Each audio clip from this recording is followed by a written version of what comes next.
How are you, Adnan? How's your platoon? Not too good, sir. I lost 18 of my men, 10 wounded. Within the next 24 hours, if they manage to break through the forward locations, we can expect them in our area within the next 48 to 72 hours. Gentlemen, our mission is Bukit Pasir Panjang. Charlie Company, Captain Riggs? Yes, sir. I want you to occupy Bukit Pasir Panjang.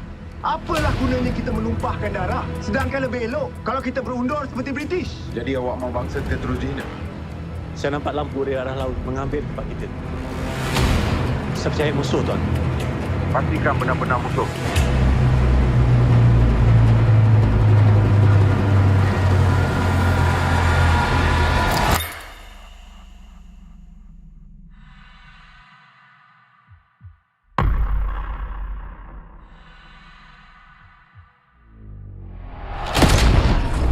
Platoon, tembak di depan!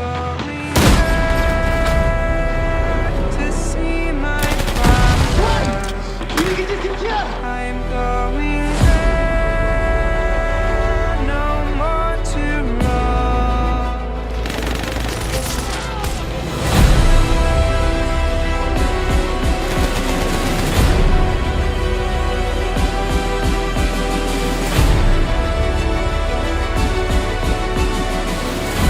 Mungkin mereka akan menang. Tapi bukan kerana kita tak melawan. Sekarang balik ke gubung kau! Baik, Tuan!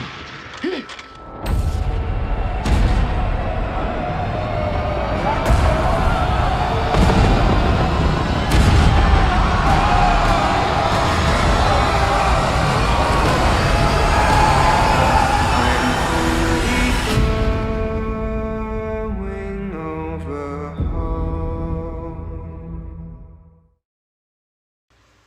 Assalamualaikum warahmatullahi wabarakatuh. Saya Ashira Nadira binti Bahrain, nombor metrik I211054881 dari kelas MPU 3112 Hubungan Etnik, kumpulan 3 kursus Ijazah Sarjana Muda Kaunseling dengan Kepujian. Terima kasih kepada Encik Muhammad Nur Azrin Kamaluddin kerana memberi peluang untuk saya mengulas filem pilihan saya pada hari ini. Saya telah memilih filem Lieutenant Adnan ini sebagai filem pilihan untuk saya menyiapkan tugasan individu ini.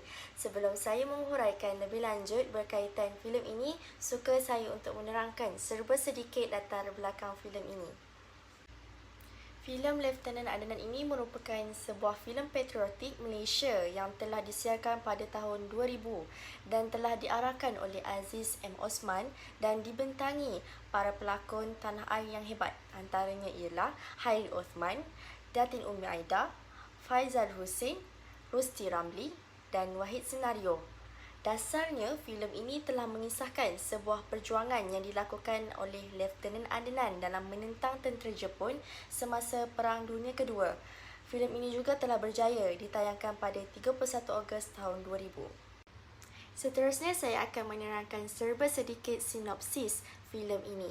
Filem ini telah diadaptasikan dari kisah benar di mana pada tahun 1934 di Sungai Ramakajang, seorang pemuda tempatan telah melibatkan diri dalam Askar Melayu.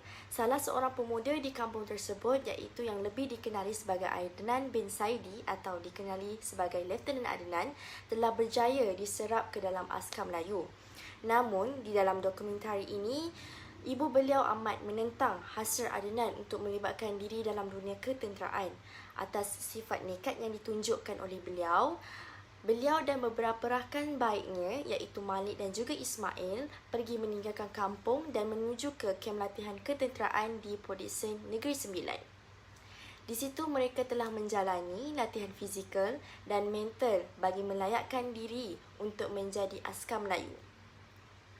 Adnan mempunyai semangat yang wajar sehingga beliau berjaya dalam pemilihan dan diserap ke pasukan askar Melayu bersama-sama Malik, rakannya tetapi tidak bagi Ibrahim. Pada tahun 1937, Adnan telah dinaikkan pangkat menjadi kolonel sarjan dan berpeluang untuk menyertai upacara pertabalan King George yang ke-6 di London. Pada ketika ini, terdapat seorang rakan rekrutnya tidak berpuas hati atas kelayakan iaitu Private Ayub. Seterusnya, selepas beliau pulang dari upacara tersebut, beliau dinaikkan pangkat sekali lagi kepada Lieutenant dan pada ketika itulah munculnya Perang Dunia Kedua di Tanah Melayu yang diserang hendap oleh tentera Jepun. Lieutenant Adnan adalah salah satu anggota yang bertanggungjawab untuk mengetuai pasukannya dan beliau juga telah terkorban di dalam peperangan tersebut.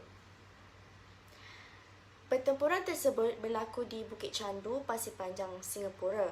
Maka disitulah gugurnya seorang perwira Melayu yang begitu digeruni oleh musuh. Dilema filem.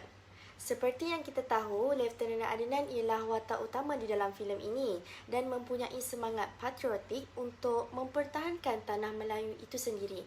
Namun, adanya watak sampingan yang menjadi dilema dalam filem ini iaitu watak Prebet Ayub. Di dalam filem ini, Ayub merupakan juga seorang askar Melayu bersama-sama Lieutenant Adnan, namun dia mempunyai sikap racism dalam pasukan. Prebet Ayub seorang yang angkuh tetapi mempunyai ciri fizikal yang sangat sempurna. Di atas ciri yang dia miliki, beliau telah menunjukkan sikap angkuhnya dari waktu pemilihan rekrut lagi dengan anggota yang lain, di mana beliau telah merendah-rendahkan anggota pasukannya yang lain dan merasakan beliau adalah anggota yang paling hebat.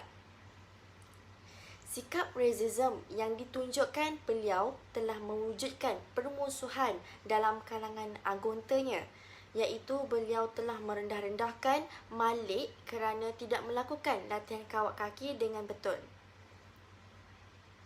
Seterusnya, sikap benci yang terhadap Adnan iaitu beliau cemburu atas kenaikan pangkat Adnan dan sering menentang kata-kata yang diberi oleh Lieutenant Adnan. Semasa gentingnya peperangan kedua berlaku, beliau juga menunjukkan sikap tidak kesepaduan dalam pasukan sehingga gugurnya di medan perang. 3 pilihan watak yang saya boleh pilih dari watak Prebet Ayub ini ialah beliau Prebet terlalu cepat membuat persepsi kepada orang lain dengan melihat kelebihan yang ada pada dirinya. Seterusnya, beliau terlalu cepat mengalah dalam menghadapi sesuatu perkara di mana beliau ingin mengundur diri demi membiarkan tentera Jepun memonopoli tanah airnya sendiri.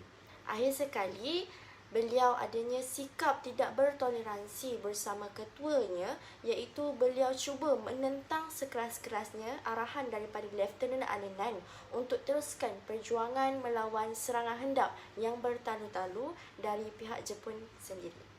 Nilai yang diutamakan dan nilai yang diabaikan oleh watak Prebet Ayub ini ialah Prebet Ayub ini mempunyai sikap yang terpuji di mana beliau mempunyai sikap yang bersungguh-sungguh untuk menamatkan latihan askar Melayunya dengan berjaya. Namun beliau harus tahu beliau mempunyai nilai yang telah beliau abaikan di mana dia tidak sepatutnya menunjukkan sikap mementingkan diri sendiri dalam pasukannya itu.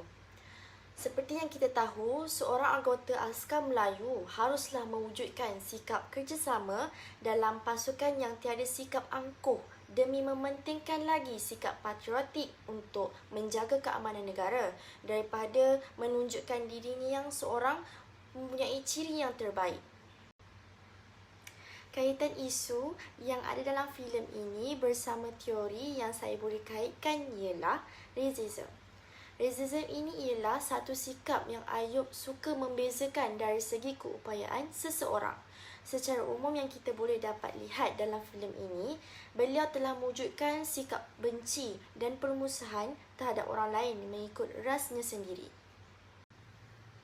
Akhir sekali, pendapat saya yang boleh saya kemukakan berkaitan filem ini, jalan cerita ini wajarlah ditayangkan supaya ia dapat membuka mata-mata khalayak ramai dan diambil sebagai iktibar akan sikap negatif yang ditujukan sehingga ia boleh memberi kesan pada diri sendiri.